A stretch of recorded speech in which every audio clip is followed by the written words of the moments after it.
Hello, everybody, and welcome back to the third episode of Love Adapted. I'm your host, Alexandra, and this is the series where we snuggle up with our favorite books and see how well the love translates from page to screen.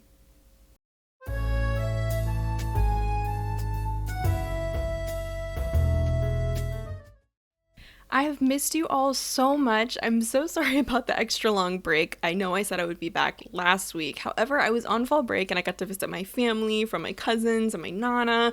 I ate so much good food and it was such a much needed time for relaxation and I loved it. But now I am back to talk about Sweet Magnolias by Sherryl Woods. This is honestly a personal favorite for me and my mom. It's our favorite cozy watch on Netflix.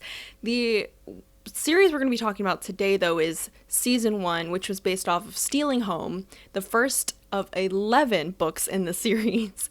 And it was released in 2007, whereas the series was released in May of 2020. This is a beautiful series. I love it so much. I love the iconic trio of Helen, Dana Sue, and Maddie, so you're going to love it too. So please, I made a little treat for this episode. Grab your margarita glasses with me, and let's talk about Sweet Magnolias. In Stealing Home, we meet Maddie Townsend, a devoted mom of 3 whose world falls apart when her husband Bill leaves her for a younger woman. Typical, okay? Cue the sad violins, cue the small town gossip and the side eyes, okay? It's Southern, we know this. And cue the heartache and confusion. However, Maddie bounces back because with the help of her best friends, she creates a women's fitness spa. On top of that, she's navigating her son's anger issues and managing her other children, her own life, and now managing a business. But to make it more fun, she's now exploring a relationship with her son's baseball coach, Cal Maddox. This book is cozy, emotional, and very much Maddie-centered. We get to see her navigating this heartache, this new self-discovery, and so much more through her eyes, and we get that feeling of a cozy town and the Southern charm. So I love the story personally. It was such a good read, especially during the fall, which it now is. Happy October. However, it mainly focuses on her when there are a lot of characters to be explored. Netflix expands the story a lot, and this is something I love about Netflix adaptations. They take stories that maybe are hyper-focused on one romance or one character, and they expand the world to show us all of the characters, or maybe even give us new characters to look out for. And they expand their stories, giving them their own lives, conflicts, romances, and it makes it more exciting and bingeable. I think it sometimes can be hard to watch one character progress and then not see anything else from other people because Helen and Dana Sue's characters in the show are so vibrant and they're so fun, and it's really nice to see the entire trio navigate their own lives separately and they come together and they empower each other. Like, Dana Sue is an incredible chef. She has her own restaurant and she navigates everything on her own, and it's so inspiring to see how she is as a leader with her team. And Helen is this powerful lawyer, and she is so inspiring. Like, she's always so aspirational to the other kids in the series. And even though she couldn't have kids of her own, like, she's so caring and such great auntie to the other kids of Dana Sue and Maddie. Instead of just Maddie's POV, the show focuses on the entire trio, Maddie, Helen, and Dana Sue. Together, we get a deep dive into each of their own drama, their love stories, and margarita nights. We still see Maddie reeling from her divorce and co-parenting with Bill, who, by the way, gets his mistress pregnant. And we'll talk about this from the book to TV show comparison. Something wasn't there, and now it is. Why is that? We'll find out later.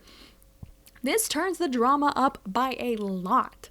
Meanwhile, Helen's story is expanded. She's a successful lawyer dreaming of having a family, but hasn't found the right person yet.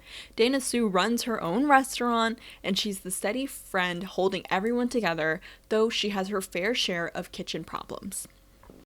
The show adds a modern, interconnected feel where we get more with their kids, new characters like Noreen, and deeper glimpses into Serenity, South Carolina as a community. I find it really similar as like a hybrid of like Gilmore Girls and Steel Magnolias, and I love it. Okay, so how does the series compare to the book?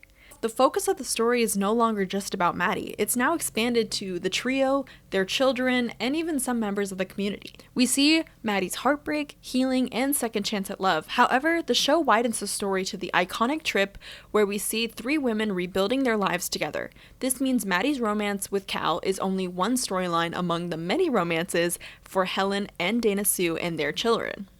Next up are character adjustments. In the book, Cal is this very steady and easy romance, and even though it's hard to navigate because, oh, it's my son's baseball coach, that's really the other conflict that there is, that and still healing from your divorce. However, in the show, he has more backstory and increased tension, which creates this more slow burn romance. These stories give the show emotional weight that doesn't appear in Stealing Home. Finally, let's talk about that added drama where Netflix really turns up the volume. They are really good at creating these plot lines where we are just so invested and we're sitting at the edge of our seat constantly waiting for the next episode and next season.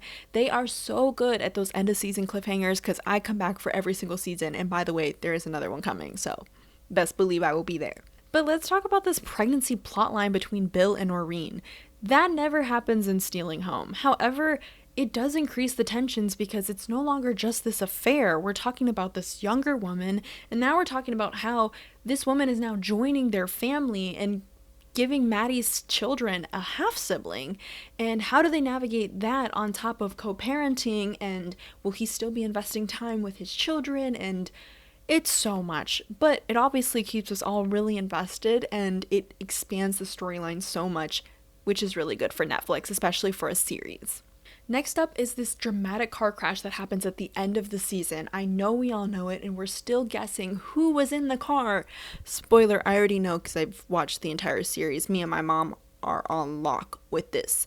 We love Sweet Magnolias, so I won't spoil, but if you're interested in watching, you definitely should to go figure out who was in the car. But these added plot lines make the story more bingeable. It makes us want to come back for more, because if it's the slow and steady pace or cozy and sometimes conflict that we get in the books, we're not going to be as engaged or eager to come back for more. Whereas in the series, we have to come back for every episode and watch it all as fast as possible just so we can be excited for the next season and be so sad when we have to wait months into a year for the next one to come out.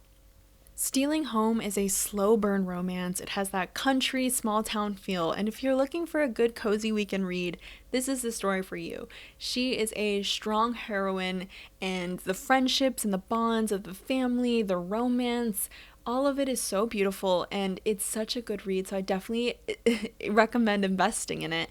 And if you want more of the story, then the series is your way to go. So for the book, I give it an 8.5 out of 10.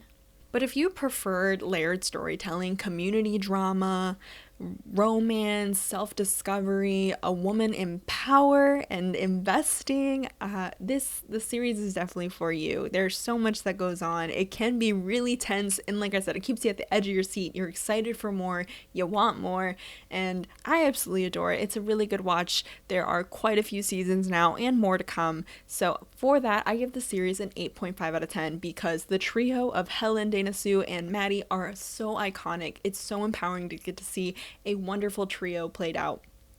And their bonding nights, you just feel like you're a part of the community, and I love it, and I always want to watch for more. And I also love Anna and Tyler's romance. This is Maddie and Dana Sue's son and daughter. They are so cute together, and I love seeing how excited they are to see their children in love with each other, and I'm like, oh, it's so heartwarming. I love it. And along with seeing so many other plot lines and stories and characters, it's so interesting. I definitely recommend watching it. Personally, I love both. The book has that slow burn romance. It's comfortable. It has that small town country feel, which I love. However, on the flip side, the series is emotional. It's intense. There are so many fun moments, and it's exciting, and then it's sad, and then you're angry.